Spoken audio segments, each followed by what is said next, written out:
బంగాళాఖాతంలో అల్పపీడనం ఏర్పడింది. అల్పపీడనం ప్రభావంతో తెలుగు రాష్ట్రాల్లో వర్షాలు కురుస్తున్నాయి. ఆంధ్రప్రదేశ్, తెలంగాణ రాష్ట్రాల్లో రానున్న 2 రోజుల పాటు విస్తారంగా వర్షాలు కురిసే అవకాశం ఉందని వాతావరణ శాఖ తెలిపింది.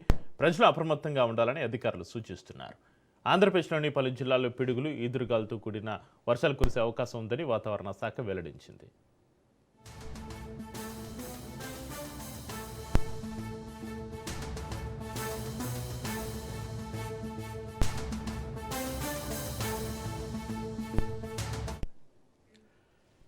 కోస్తాంధ్ర ప్రాంతంలో గంటకు 40 నుంచి 50 కిలోమీటర్ల వేగంతో ఎదురుగాలు వీచే అవకాశం ఉండడంతో తీర ప్రాంత ప్రజలు అప్రమత్తంగా ఉండాలని హెచ్చరికలు జారీ చేశారు.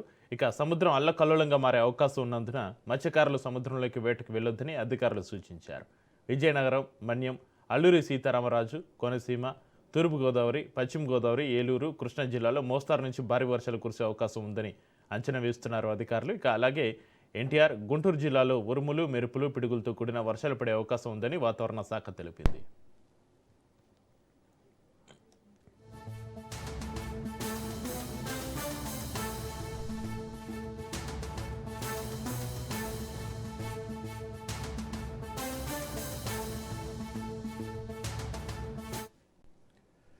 తెలంగాణలో కూడా పలు జిల్లాలు తేలికపాటి నుంచి మోస్తారు వర్షాలు కురిసే అవకాశం ఉంది. ఉరుములు, మెరుపుల సమయంలో చెట్ల కింద నిలబడకూడదని, బహిరంగ ప్రదేశాల్లో జాగ్రత్తలు పాటించాలని అధికారులు హెచ్చరిస్తున్నారు.